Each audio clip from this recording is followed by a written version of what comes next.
Selain seorang nabi, Nabi Sulaiman alaihissalam juga seorang raja yang terkenal. Atas izin Allah Subhanahu wa Ta'ala, beliau berhasil menundukkan Ratu Balqis. Nabi Sulaiman juga dikenal sebagai nabi yang bisa berdialog dengan semua binatang. Suatu ketika, Nabi Sulaiman alaihissalam memperoleh wahyu dari Allah Subhanahu wa Ta'ala yang memerintahkan agar sang nabi segera pergi ke suatu pantai. Kepada Nabi Sulaiman alaihissalam, Allah Subhanahu wa Ta'ala akan menunjukkan kuasanya melalui sesuatu yang ajaib dan luar biasa. Nabi Sulaiman alaihissalam segera berangkat ke pantai yang dimaksud dengan seluruh bala tentaranya, baik dari kalangan jin dan manusia, dan sebahagian bala tentara lainnya dari kalangan binatang. Sesampainya di sana, beliau tidak menemukan sesuatu yang aneh atau ajaib, hanya hamparan pantai yang memanjang dan laut yang terbentang luas seolah tanpa batas.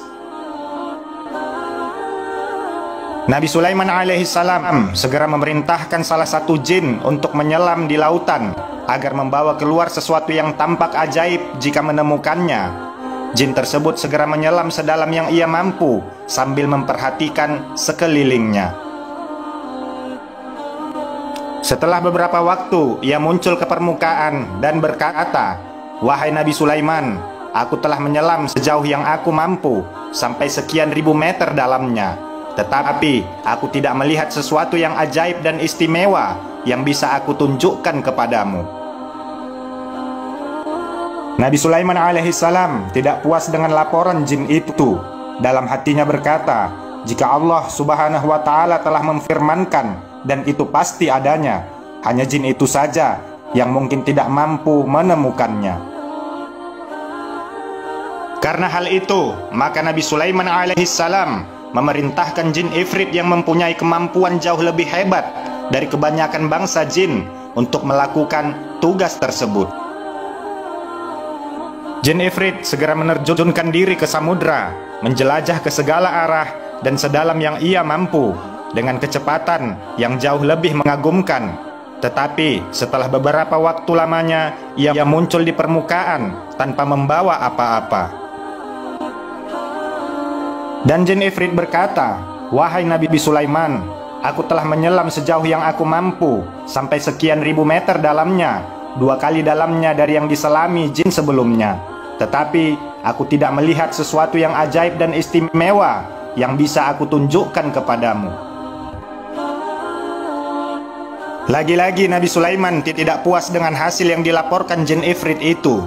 Karena itu beliau berpaling kepada salah seorang punggawanya, Asif bin Barqiyah, seseorang yang sangat ahli dan menguasai kitab Taurat.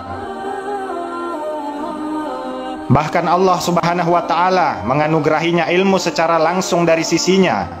Nabi Sulaiman berkata, "Wahai Asif, bawakanlah dan tunjukkanlah kepadaku keajaiban apa yang disembunyikan Allah Subhanahu wa Ta'ala di dalam lautan ini." Tidak seperti dua bangsa jin yang segera menceburkan diri ke samudra dan menyelam, Asif hanya diam sesaat, kemudian menadahkan tangannya ke atas dan berdoa kepada Allah Subhanahu wa Ta'ala.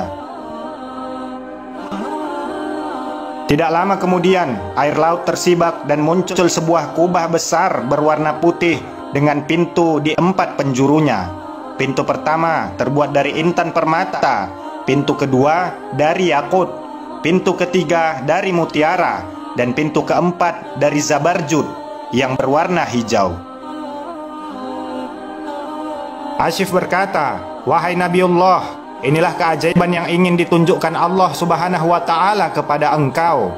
Ia berada di dasar lautan dengan kedalaman 3 kali yang diselami jin pertama." Nabi Sulaiman alaihissalam memandang dengan penuh kekaguman kepada kubah putih yang perlahan menepi dengan sendirinya. Kemudian pintu-pintu itu terbuka dan tidak ada setetes air pun yang membasahi bagian dalam kubah tersebut. Beliau masuk dan menemukan seorang pemuda sedang beribadah di dalamnya. Beliau mengucapkan salam dan berkata, "Wahai pemuda, mengapa engkau tinggal di dasar lautan di dalam kubah ini?"